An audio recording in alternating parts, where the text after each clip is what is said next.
Hello and welcome to the Sorcerer's Revolution. Today I'm going to be talking about the top 10 methods of shifting or moving the assemblage point.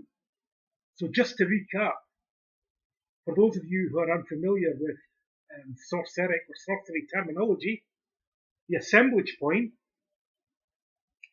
is a point of brilliance on the energy ball or energy cocoon of man. The energy body surrounds the physical body, and the assemblage point is a point of brilliance on the surface of that ball of energy. And that point of brilliance aligns the emanations of energy outside the cocoon with those inside and creates the act of perception. So the position of the assemblage point is responsible for everything we see, feel, hear, think, and understand. And I've got a message for you all today. I hope that isn't read backwards. You read that? Okay, so here are the top 10 methods of moving the assemblage point. And when I say moving the assemblage point, I'm talking about shifting it from its usual customary position, the everyday perception of reality, the ordinary world, the mundane world, the tonal. So, here are the top 10 methods. Number 10, with number 10 being the least effective and number 1 being the most effective. So, number 10, travel. Shifting of location creates subtle but pronounced shifts of the assemblage point, creating shifts of awareness and perception, and has the advantage of challenging routines. And we all know the philosophy of the hunter, who challenges. See, Don Juan said that the advantage of a supreme hunter is not that he knows the ins and outs and routines of his prey. That in itself is an advantage. But that he himself has no routines. So that's the supreme advantage, having no routines yourself. When when you see articles of mafia members or gangsters that have been shot dead, it's usually in their favourite restaurant because we're creatures of habit, and those guys tend to frequent, rather unfortunately, seem to frequent the same places, and their enemies who are stalking them and hunting them know that, and so they get killed. And this is because they were encumbered by routine, by habit, and nothing keeps the assemblage point fixed in its customary position like habit and routine. So it's necessary to change that, to get out of your routine, to be a bit more adventurous, change your friends, change your location, go traveling, go and see other cultures, go and experience other countries, and get out of your usual mode of awareness. Okay, so that's number 10, travel. Number 9, music. So the right song at the right moment will create subtle shifts necessary to get moving or inspire. And we know that when we put on an inspirational song, we feel motivated to exercise. We feel motivated to go to the gym. Because music elevates mood. It elevates the positive feel-good chemicals in your brain. Serotonin, dopamine, endorphins are all increased by getting the body moving. And music inspires us to get the body moving. That's why they always play music at gyms. And they also play it in shops, unfortunately, to try and motivate us to buy things. So, music, that's number 9. And music can be a very magical thing if we allow ourselves to appreciate its harmony, its luxury, It's feeling, the feeling of the artist, the composer. And spiritual music, meditation music, can create very effective shifts in energy and awareness. Number 8, art, particularly surreal or abstract art even more, because this type of art, this type of creativity comes from the unconscious, from the place of dreams, from the place of symbolic understanding. So, great art will have the effect of moving the assemblage point. So when we look at a Rothko painting, or we look at a painting by Jackson Pollock, and we see all these great swirls of energy, and we get an insight into the mind of the artist. What is going on in there?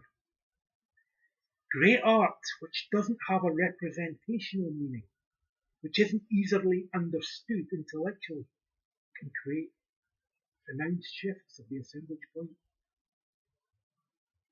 So it's important to be able to absorb art. It's number 8. Number 7, lucky 7, magic 7, my favourite number. Qigong, magical passes or tensegrity. Now I'm talking about energy cultivation through physical discipline. Daily discipline, because as Don Juan says, sorcerers do things by hours. Qigong is the art, the praxis of cultivating the life force, of accentuating energy, of refining energy, of transforming energy, particularly sexual energy, energy which is stored in the lower Dantian. That is why powerful sexual experiences, although I haven't included them in this list, and experiences also of falling in love and romantic involvement, can create very powerful shifts of the assemblage point, because we've all heard or seen the person who is hopelessly in love and they can't concentrate because their assemblage point is not in the usual position that it's necessary to concentrate, to survive, to get ahead, so to speak, because there's no love and ambition, you see. But the cultivation of life energy through physical discipline will create changes in energy. And I wish that damn thing would shut up, that's that Instagram notification, and I don't want it, but it comes anyway.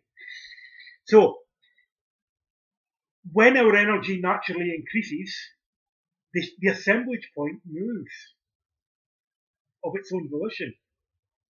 It moves of its own volition. And we are able to see and understand new things. When our energy becomes more powerful, our sphere of influence expands. Our presence expands. Our awareness expands.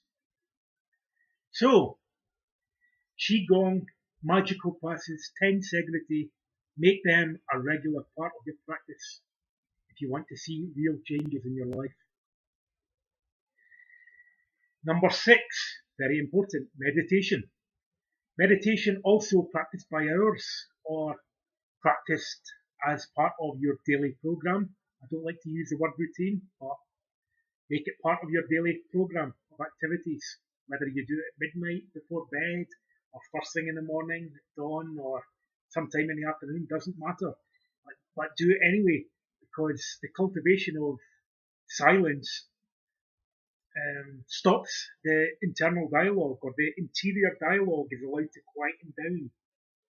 And when the internal dialogue quietens down and thinking slows down, when thinking stops, we gain access to non-ordinary reality, to the sorcerer's world, and therefore gain the sorcerer's understanding.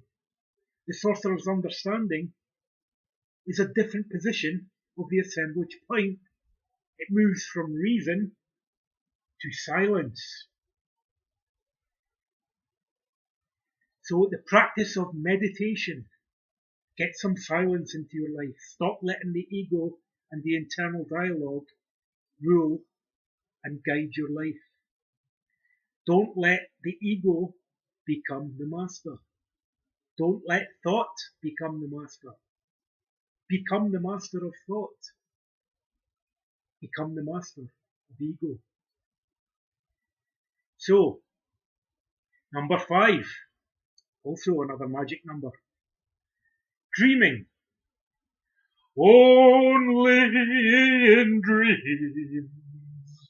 Roy Orbison. One of my favourite singers. But dreaming, lucid dreaming, dreaming with purpose, knowing that you're dreaming, being awake within the dream,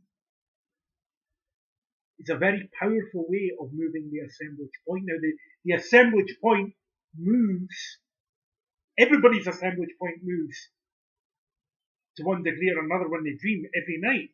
So people get to experience a profound shift of the assemblage point without doing any sorcery practices.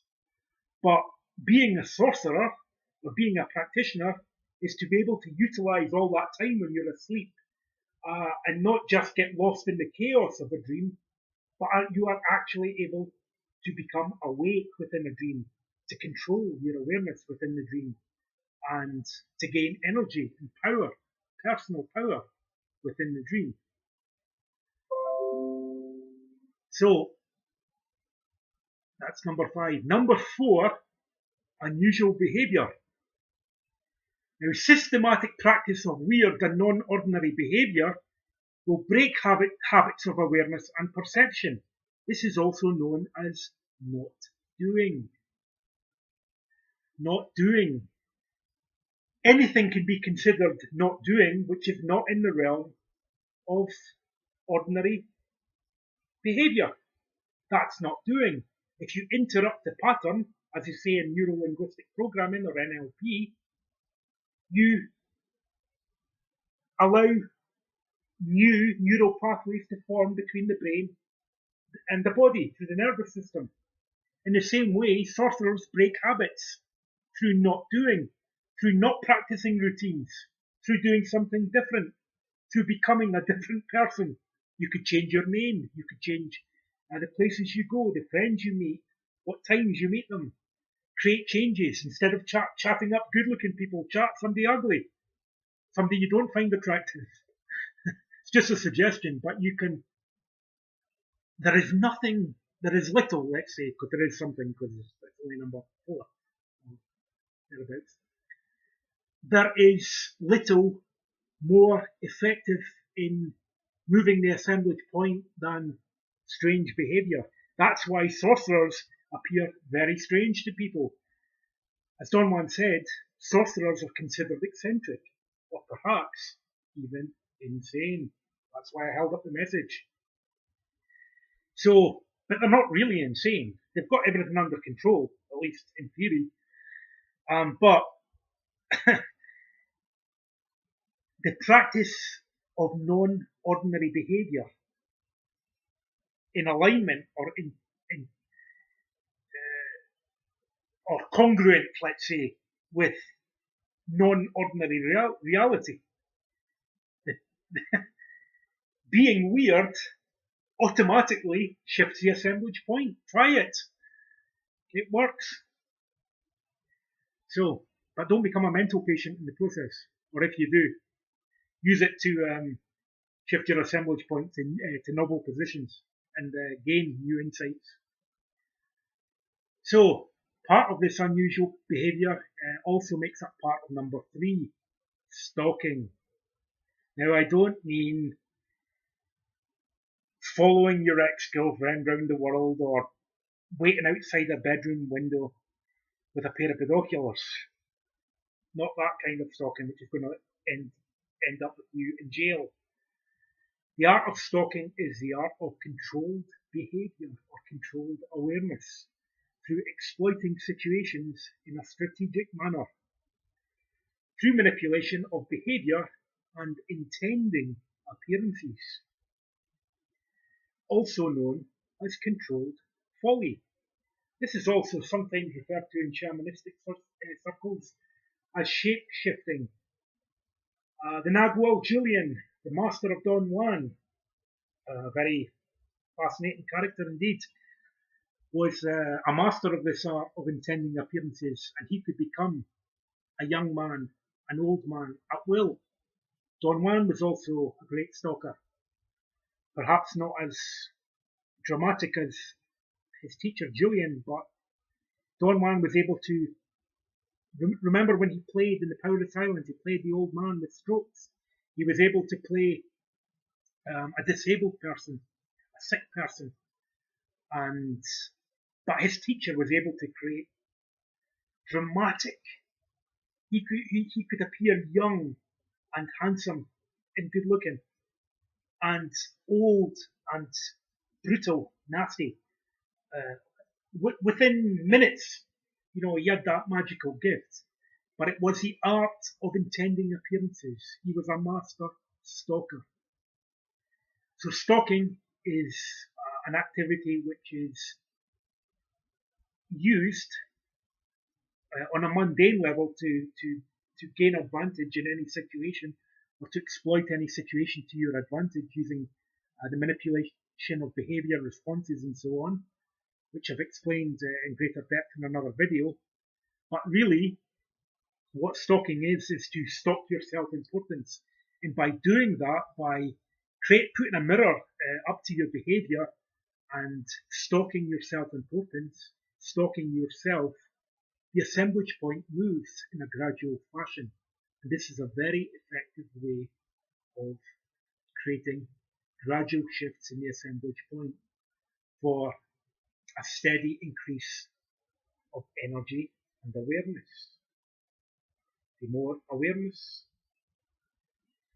the more possibilities.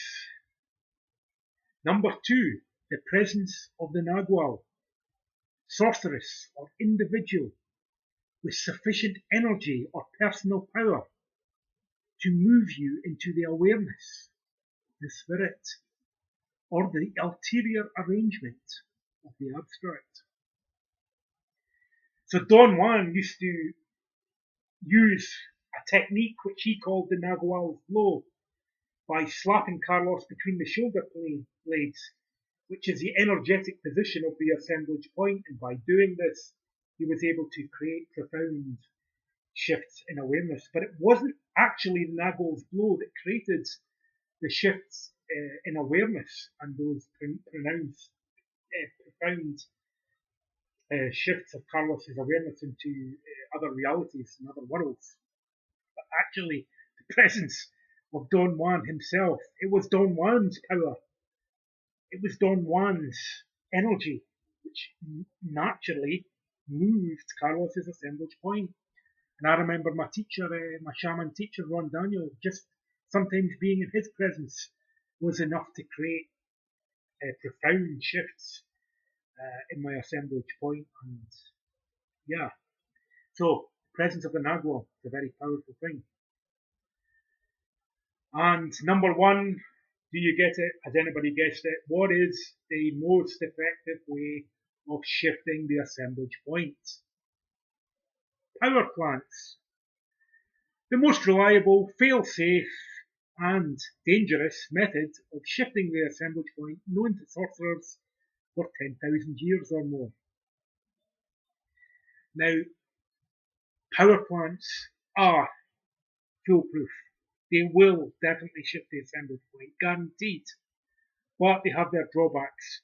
They tend to shift the assemblage point too haphazardly and can create distortions in energy and awareness, which is manifest in sorcerers or mystics as psychosis.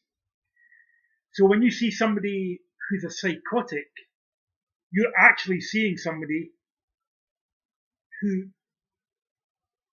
is a sorcerer for all intents and purposes. Now, they're not a sorcerer in the sense that they don't have the skills and training to be able to use those states of awareness and perception effectively. But nonetheless, they have gained access to their Nagwal. They are in a different state of awareness. They've entered into non-ordinary reality and they can't make sense of it. This is what happens to a lot of people while tripping on sacred plants or power plants such as psilocybin or magic mushrooms, peyote, ayahuasca and the likes, or even cannabis when consumed orally. So one must be very careful and judicious with the use of power plants so that one doesn't lose one's marbles. So, hope you've enjoyed it. That's all I've got to say today. Those are the top 10 methods of shifting the assemblage point. If you've just joined us, welcome to the Sorcerer's Revolution. Hope you enjoy yourself and have fun in here. And if you've got any questions, feel free to drop comments in the box and I'll do my best to answer them. Thanks for listening. Bye.